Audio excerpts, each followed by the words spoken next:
The Bengali টিউশনে তোমাদের সকলকে স্বাগত। আমি শুভময়।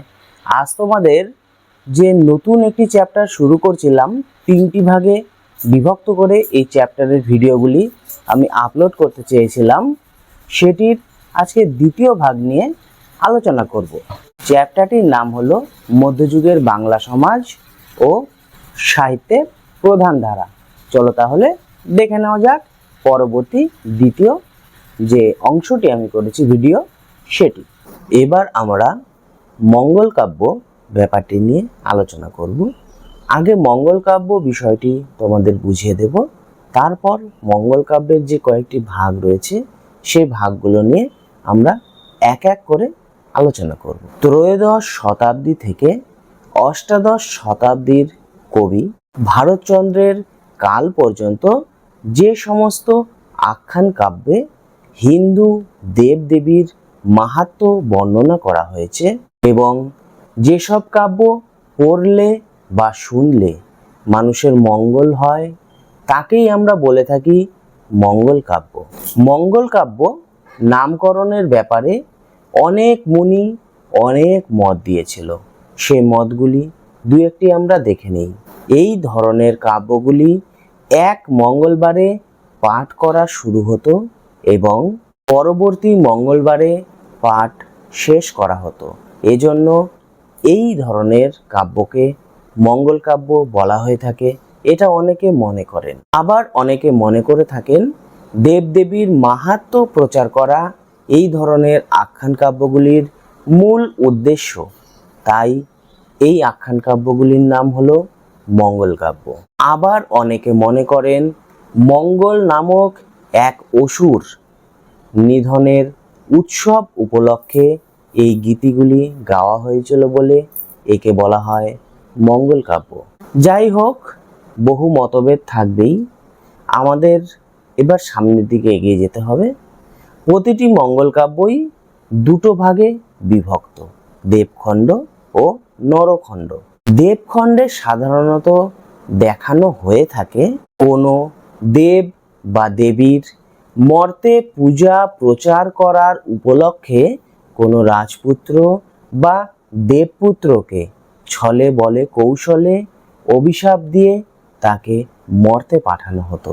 এরপর নরখণ্ডে দেখানো হতো সেই যে শাপগ্রস্ত দেবপুত্র বা রাজপুত্র যেই হোক না কেন, সে সেই মর্তে দেব বা দেবীর পূজা প্রচার করছে। এটি মূলত নরখণ্ডে দেখানো হতো। পূজা প্রচার করে সেই দেব মানে রাজপুত্র বা দেবতার পুত্র আবার স্বর্গে ফিরে যাওয়া, এটিও এই নরখণ্ডে দেখানো হতো।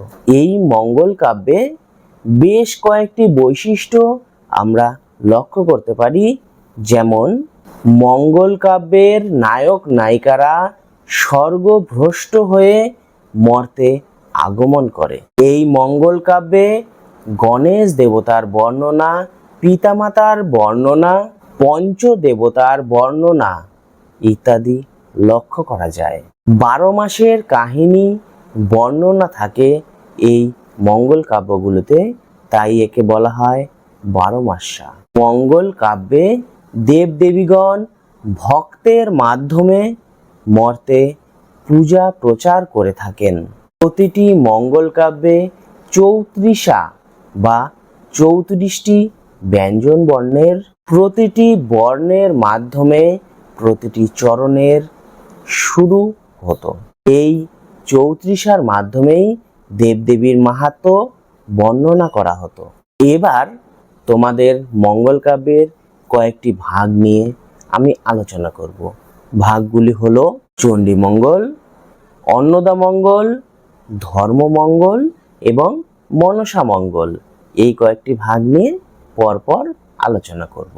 প্রথমে তাহলে চণ্ডীমঙ্গল।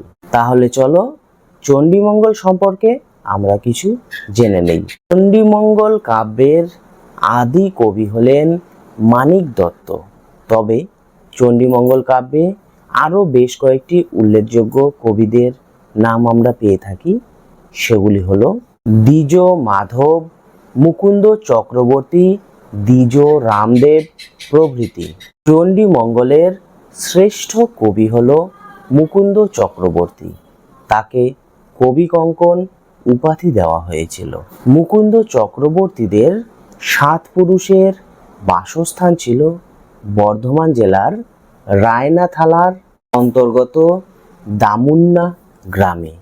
তার বাবার নাম ছিল হৃদয় মিশ্র এবং মায়ের নাম ছিল দৈবকী। দেশে যখন অরাজকতা দেখা দিয়েছিল তখন মুকুন্দ চক্রবর্তীরা সপরিবারে দেশ ত্যাগ করেছিলেন।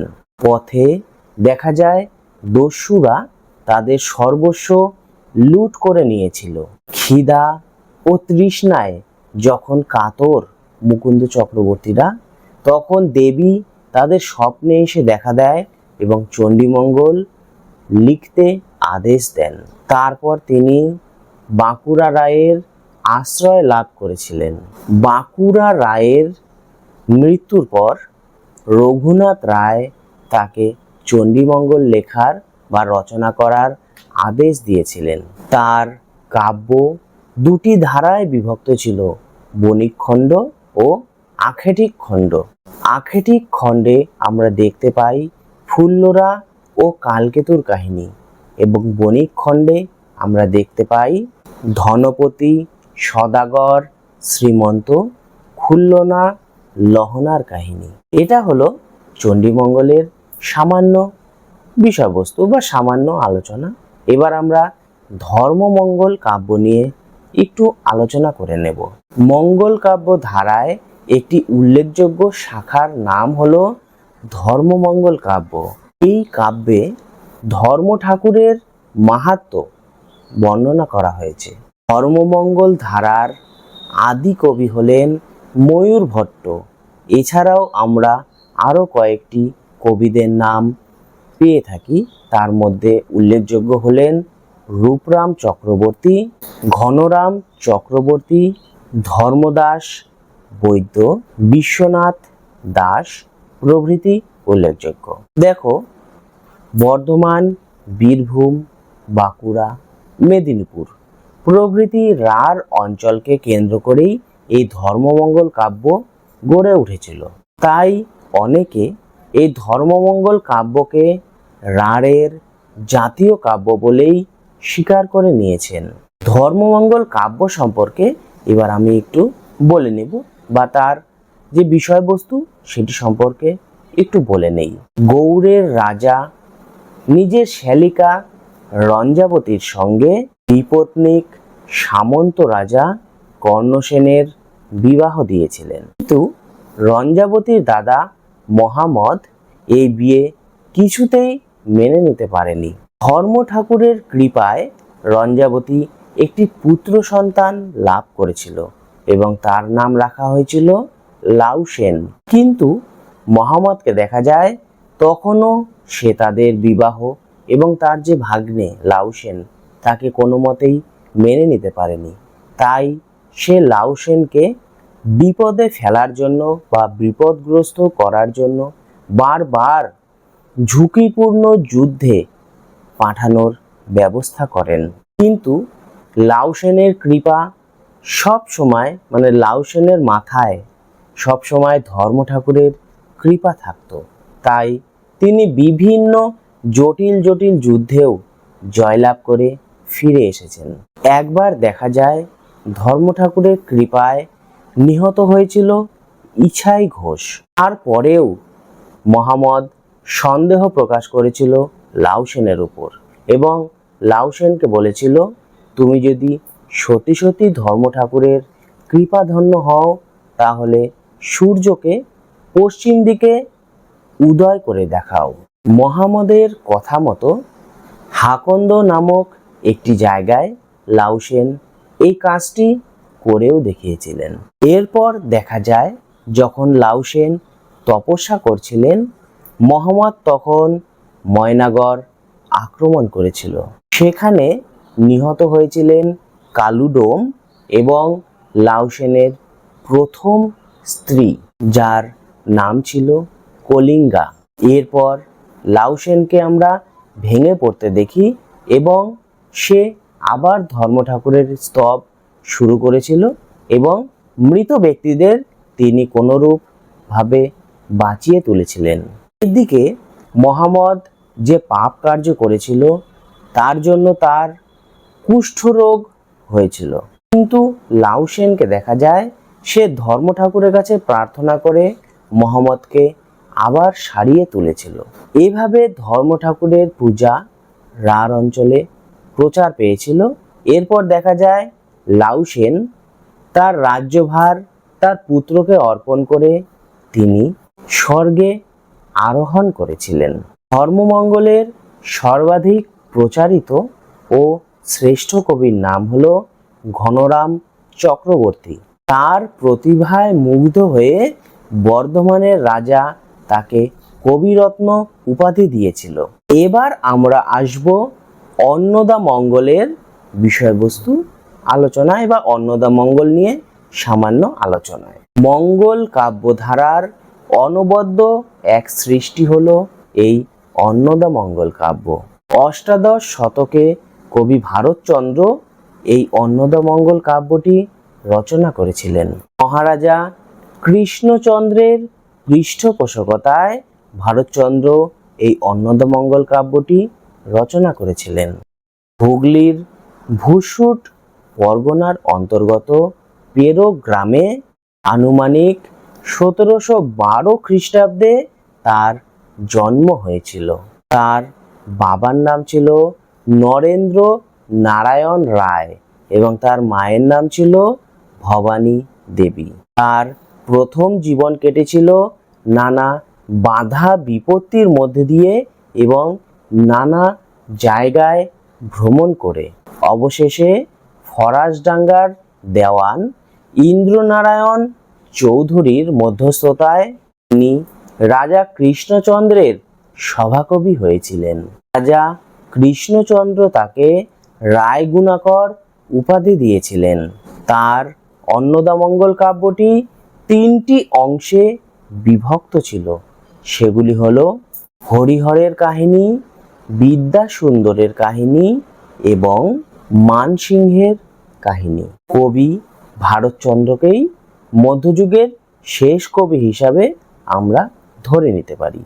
এবার আমরা মনসামঙ্গল কাব্যের সামান্যতম আলোচনা করে নেব। মনসামঙ্গল কাব্যধারার অন্যতম শ্রেষ্ঠ কবি হল কেতকা দাস ক্ষেমানন্দ।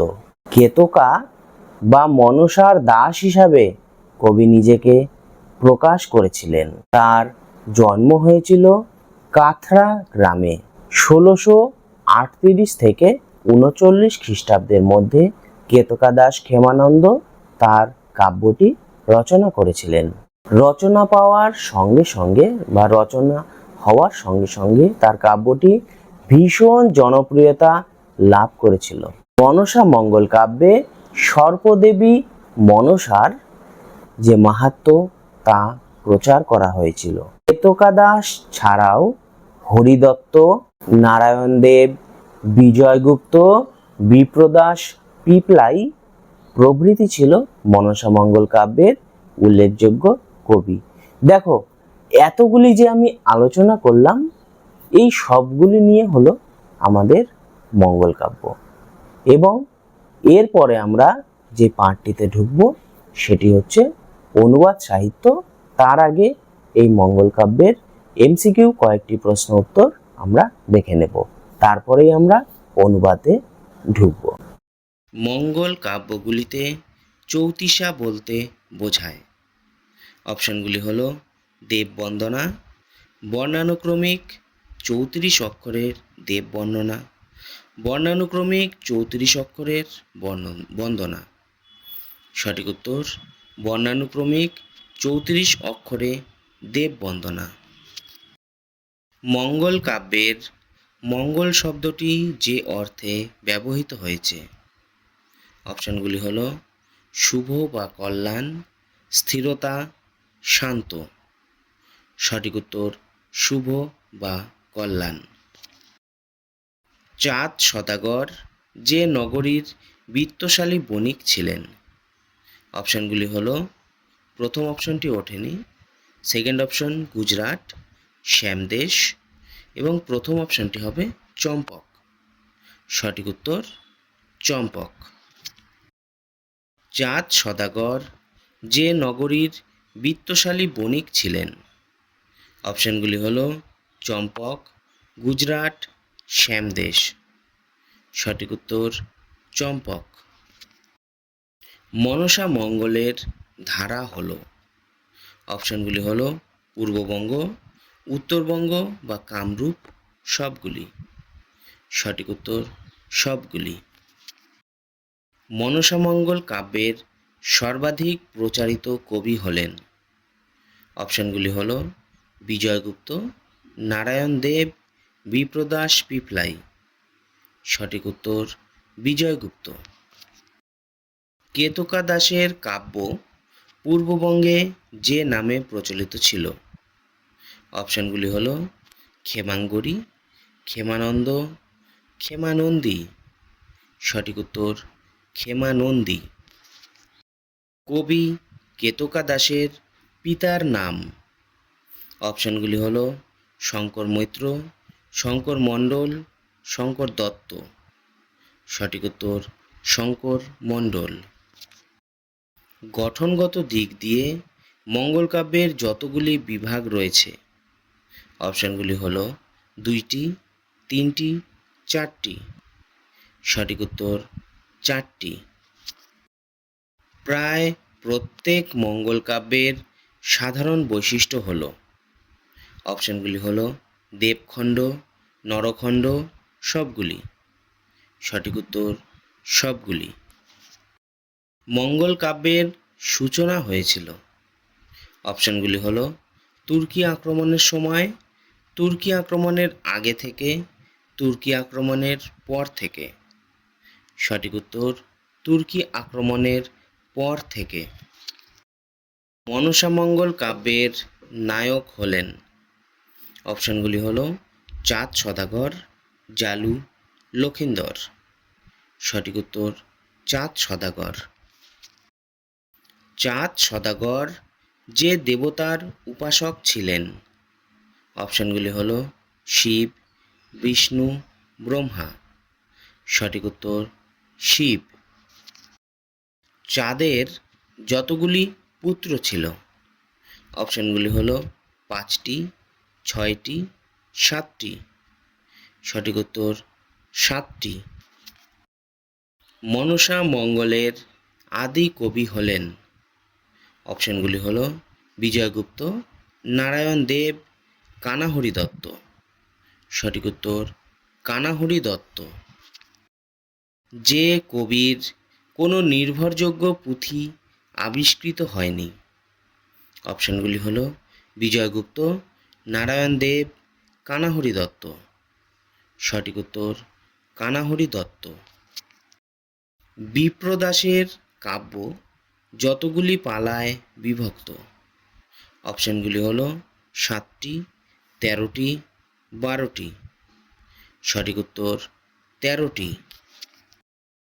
চাঁদ সদাগর মহাজ্ঞান কবচ লাভ করেছিলেন যে দেবতার আশিসে? অপশনগুলি হল বিষ্ণু, মনসা, মহাদেব। সঠিক উত্তর মহাদেব। চাঁদ সদাগরের পিতার নাম? অপশনগুলি হল বিজয়, জয়, লক্ষিন্দর। সঠিক উত্তর বিজয়। মনসার স্বামীর নাম? অপশনগুলি হল জরৎকারু, জগৎগুরু, জগৎকারু। সঠিক উত্তর জরৎকারু। লক্ষিন্দর চাঁদের কে হন? অপশনগুলি হল প্রথম পুত্র, মধ্যম পুত্র, কনিষ্ঠ পুত্র। সঠিক উত্তর কনিষ্ঠ পুত্র। প্রায় প্রত্যেক মঙ্গল কাব্যের দ্বিতীয় খণ্ড হল? অপশনগুলি হল বন্দনা, নবখণ্ড, দেবখণ্ড। সঠিক উত্তর নবখণ্ড। প্রাচীন গ্রীসে সর্পভূষণা দেবী যে নামে পরিচিতা? অপশনগুলি হল মুদামা, মেডুসা জাঙ্গুলি। সঠিক উত্তর মেডুসা। সাপগ্রস্ত হয়ে মর্তে জন্মগ্রহণের আগে লক্ষিন্দরের যে নাম ছিল, অপশানগুলি হলো অনির্বাণ, অনিরুদ্ধ, অনিকেত। সঠিক উত্তর অনিরুদ্ধ। প্রায় প্রত্যেক মঙ্গল কাব্যে যে বিষয়ই দেখা যায়, অপশানগুলি হলো বারোমাসা, দেব বৈরিতা, দেবভক্তি। সঠিক উত্তর বারোমাসা। 3টি পার্টের মধ্যে এটি হলো দ্বিতীয় পার্ট, যা আমরা এখন আপলোড করলাম। 3 নাম্বার পার্টটি খুব শিগগিরই আপলোড করে দেব, তাহলে চোখ রেখো আমাদের ইউটিউবের চ্যানেলে।